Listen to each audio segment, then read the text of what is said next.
So I was one of the first people on this project, and what was important, we felt like we needed to challenge ourselves a little bit, and we wanted to challenge the consumers a little bit as well, with giving them some more unique experiences.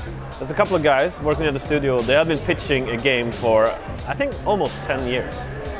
And that game was a battlefield game set in World War I. We kind of looked at that thing and realized that actually this is a perfect match. The big challenge has been for everyone to kind of wrap their head around what opportunities there are inside this setting. It should feel fresh and new, but you should also feel comfortable back in the franchise. And it makes so perfect sense when you look at it. It just kind of snaps together because all the weapon categories that you would need to have in the Battlefield title, they existed.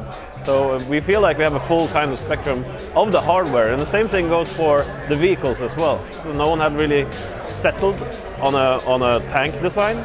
So there's experimental tanks with cannons on the side, or non-movable turrets, tanks with one person in them. It's not the same tank, just with different kind of color, which is today it kind of is.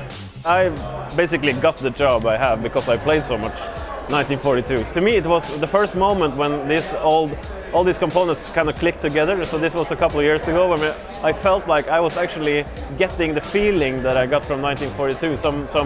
Some really cool feelings that I remember, like some memories coming back when I played it.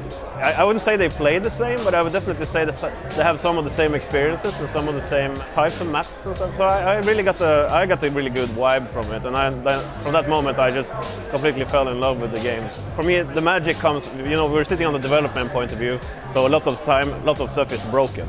But when it finally clicks into place, that's always when I have the most fun.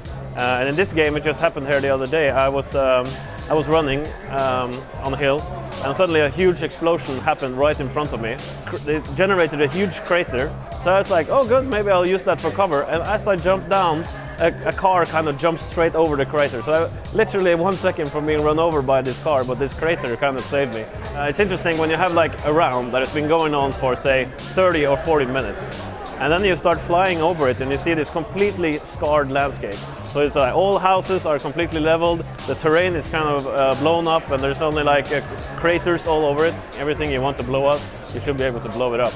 I am not a really good sniper, but I did shoot out one of the gunners in the biplane here the other day, purely by accident, which was awesome. So I saw a plane coming and I fired like a random bullet, and I shot the tail gunner out of the plane with that random bullet. So that was pretty cool.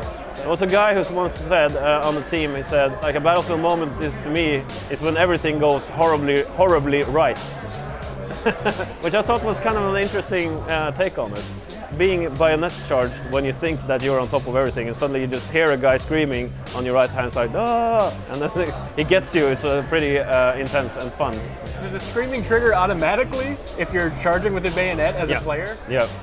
That's the whole point. There should be shouldn't be sneaking up on you silently. Development is always quite chaotic. It's really hard to make games. It's also very frustrating.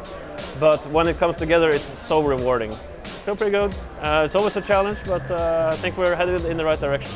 Since I'm also a huge player of the franchise, getting to create the game that I love to play is, of course, a delight.